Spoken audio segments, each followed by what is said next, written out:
చిక్కుకోవడకు హేతువేమి సంగత నాకు తెలియజెప్పుదువా అని హామానుతో అనగా, హామాను నా తమ్ముడకు అబీషాలోము సహోదరైన తామారును నేను మోహించి ఉన్నానని అతనితో అనింది.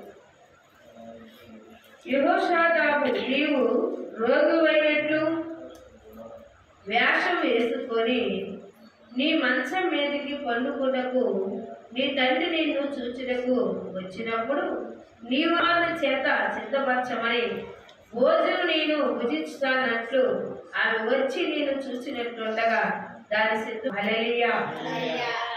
కుమారుడు మరి దావీదు తమ్ముడు వాగ్దానం చూస్తే ప్రియులారా, కొన్ని సంఘటనలో ఇలాంటి బంధకాలు కూడా ఉంటూ ఉంటాయి.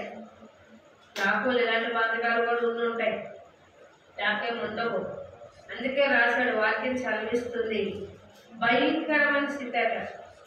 ఎలా యాశం వేసాడు అంటే, బాగా జ్వరం వచ్చినట్లు, ఒక బలిహీనం అయిపోయినట్లు, మంచమే కొనుక్కొని దుప్పటి కప్పుకొని ఉన్నాడంట. తండ్రి వచ్చి అడుగుతాడుగా, ఏమైంది నాయన, జ్వరం వచ్చిందా అంటే, చెల్లెల్ని అప్పమ్మలు చేయమను భోజనానికి తీసుకెళ్ళమనంటే, ఏ తండ్రి అయినా తీసుకెళ్ళమంటాడా, తీసుకెళ్ళొద్దు అంటాడా? తీసుకెళ్ళమంటాడు. హృదయంలోని ఆలోచన ఎవరికి తెలియదు కాబట్టి తీసుకెళ్ళమని ఒక ఆలోచన చేశాడట. దేవుని స్తోత్రములు. హల్లెలూయా.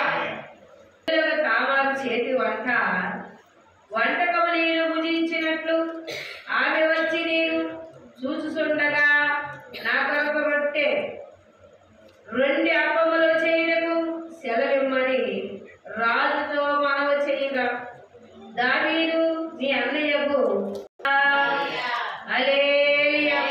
చూసారా ప్రియులారా, వాక్యం సెలవిస్తుంది. మరి అతని ఆలోచనలు దేవుని దృష్టికి ఏమై ఉన్నాయంటే చెడ్డమై ఉన్నాయి. తామారు చాలా భయభక్తులు కలిగిన పిల్ల, చాలా ఉన్నతమైన గుణవతైన పిల్ల. మరి ఇంటిలో రక్షణ తండ్రి అయిపోతే అన్నదమ్ముడే తండ్రి లాంటి. తండ్రి లేకపోతే అన్నయ్య, ఆడపిల్లలకి ఎవరు అన్నే తండ్రి. అలాంటి రక్షణ కంసు నీ కాడ లేదంటుంది. నేను ఎవరికి చెప్పుకోను, ఇప్పుడు నేను ఎవరికి చెప్పుకోను అంటే దేవుని స్తోత్రములు.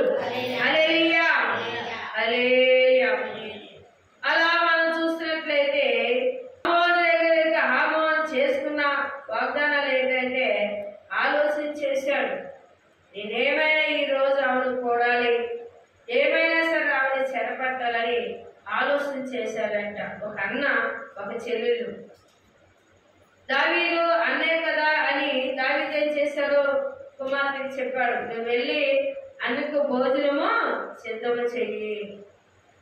అది ఇక్కడ